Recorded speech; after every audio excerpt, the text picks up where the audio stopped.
क्या आपने कभी सोचा है कि ईस्ट इंडिया कंपनी सिर्फ व्यापार करने आई थी, लेकिन उसने कब और कैसे भारत की राजनीति में दखल देना शुरू किया? चलिए, मैं आपको एक दिलचस्प कहानी सुनाता हूं। सन 1690 से 1772 तक बंगाल में ब्रिटिश गवर्नर्स का दौर शुरू हुआ और यहीं से कंपनी ने अपने पांव जमाने शुरू किए। रॉबर्ट क्लाइव, नाम सुना होगा? ये वही हैं जिन्होंने 7057 की प्लासी की लड़ाई में सिराज उद दौला को हराया। अब आप सोच रहे होंगे, प्लासी इतनी जरूरी क्यों? प्लासी दरअसल ब्रिटिश पावर का गेटवे था। मीर जाफर को नवाब बनाना और फिर 1765 में शाह आलम II से दीवानी राइट्स लेना, यानी रेवेन्यू कलेक्शन का एक्सक्लूसिव अधिकार कंपनी को मिल गया। अब आप पूछेंगे, दीवानी राइट्स क्या हैं? सीधा सा मतलब, बंगाल, बिहार और उड़ीसा की सारी कमाई अब कंपनी के खाते में। यही वो एडमिनिस्ट्रेटिव मोनोपोली थी जिसे मॉडर्न हिस्टोरियंस इकोनॉमिक कंट्रोल कहते हैं। हेनरी वैनसिटार्ट के समय मीर कासिम ने रेबेलियन किया। बैटल ऑफ बक्सर 1764 में कंपनी ने 3 शक्तिशाली राजाओं को एक साथ हराया। सोचिए, एक व्यापारी कंपनी, और अब वो पूरी एडमिनिस्ट्रेशन की मालिक बन गई। हैरी वेरल्स ने ड्यूअल गवर्नमेंट सिस्टम लागू किया। रेवेन्यू ब्रिटिश के पास, लॉ ऑर्डर नवाब के पास। इमेजिन करिए, एक स्टीयरिंग व्हील लेकिन 2 ड्राइवर्स। ये सिस्टम चला नहीं। वॉरेन हेस्टिंग्स ने 1772 में इसे हमेशा के लिए खत्म कर दिया। ब्रॉडर पॉइंट यही है, बंगाल के गवर्नर्स के समय कंपनी ने व्यापार छोड़कर सत्ता की सीढ़ियां चढ़नी शुरू कर दी और यहीं से ब्रिटिश रूल की असली कहानी शुरू हुई। अब बात करते हैं 1773 के बाद के नए एडमिनिस्ट्रेटिव स्ट्रक्चर की। जब बंगाल के गवर्नर बने गवर्नर जनरल ऑफ बंगाल। अब आप सोच रहे होंगे, गवर्नर और गवर्नर जनरल में फर्क क्या है? फर्क बिल्कुल वैसा है जैसे म्युनिसिपल कमिश्नर और चीफ मिनिस्टर में, पावर्स और ज्यूरिसडिक्शन दोनों में। वॉरेन हेस्टिंग्स सबसे पहले गवर्नर जनरल लाइफ ने।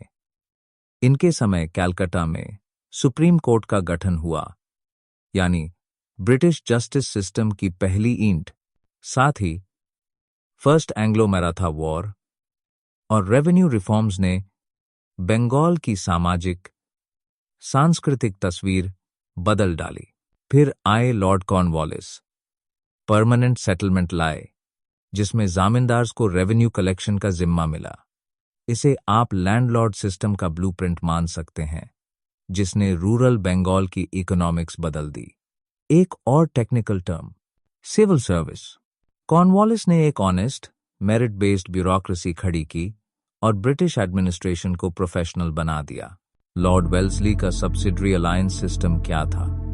इंडियन रूलर्स को कंपनी आर्मी रखनी पड़ती थी, एक तरह का प्रोटेक्शन रैकेट, पर ब्रिटिश रूल्स के साथ। इसी दौरान फोर्थ एंग्लो मैसूर वॉर में टीपू सुल्तान की मौत हुई और फोर्ट विलियम कॉलेज बना, जहां एडमिनिस्ट्रेटर्स को इंडियन लैंग्वेजेस सिखाई जाती थीं।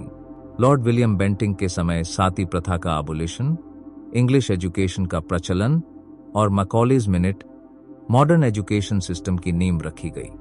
आखिर में Lord Dalhousie doctrine of lapse से झांसी, सतारा जैसे राज्य एनेक्स किए, रेलवेज, टेलीग्राफ और पोस्टल रिफॉर्म्स लाए, यानी मॉडर्नाइजेशन का दौर शुरू। 1857 के रिवोल्ट के बाद एडमिनिस्ट्रेटिव स्ट्रक्चर पूरी तरह बदल गया। अब आए वाइसरॉयज ऑफ इंडिया। 1857 के रिवोल्ट के बाद भारत की सत्ता कंपनी से सीधे ब्रिटिश क्राउन के पास आ गई। अब आप सोच रहे होंगे, वाइसरॉय और गवर्नर जनरल में फर्क क्या था? इमेजिन कीजिए, एक कंपनी मैनेजर से सीधा सीईओ रिपोर्ट करने लगे। यही हुआ। वाइसरॉय सीधे ब्रिटिश सम्राट को जवाबदेह था। लॉर्ड कैनिंग पहले वाइसरॉय बने। यूनिवर्सिटीज एक्ट 1857 पास हुआ, जिससे कलकत्ता, बॉम्बे और मद्रास में यूनिवर्सिटीज की स्थापना हुई। हायर एजुकेशन का नया दौर। इंडियन काउंसिल्स एक्ट 1861 से लेजिस्लेशन में इंडियंस की लिमिटेड एंट्री हुई। यानी पॉलिसी मेकिंग में पहली बार भारतीयों की आवाज। लॉर्ड लिटन का दौर रिप्रेशन के लिए जाना जाता है। वर्नैक्युलर प्रेस एक्ट, जिससे लोकल प्रेस पर रोक लगी। 1877 में दिल्ली दुरबार, जिसमें क्वीन विक्टोरिया काइजर आई हाइंड यानी एम्प्रेस ऑफ इंडिया घोषित हुई। सिंबॉलिक इंपीरियलिज्म का पीक। रिपॉन के समय लोकल सेल्फ गवर्नमेंट शुरू हुई। पहली बार म्यूनिसिपैलिटीज में इंडियंस को असली पावर मिली। लॉर्ड कर्जन और पार्टीशन ऑफ बंगाल 1905। यहां से स्वदेशी मूवमेंट की शुरुआत हुई, यानी ब्रिटिश पॉलिसीज के खिलाफ पहली ऑर्गेनाइज्ड जन आंदोलन। लॉर्ड हार्डिंग ने 1911 में कैपिटल को कैलकाटा से दिल्ली शिफ्ट किया और इसी दौरान मॉन्यूमेंटल दिल्ली दुर्बर हुआ। Montagu Chelmsford reforms 1919, Rowlatt act, Jallianwala Bagh, Simon commission, quit India movement. हर वाइसरॉय के साथ रिप्रेशन और रिफॉर्म्स की लहरें आती रहीं, कल्मिनेटिंग इन लॉर्ड माउंटबैटन के समय इंडिया का पार्टीशन और अंततः स्वतंत्रता। सोचिए, सिर्फ ब्यूरोक्रेसी नहीं, बल्कि देश की आत्मा तक इन नीतियों का असर पहुंचा। अब सवाल उठता है, बंगाल के गवर्नर से लेकर वाइसरॉयज ऑफ इंडिया तक की ये कहानी हमें क्या सिखाती है?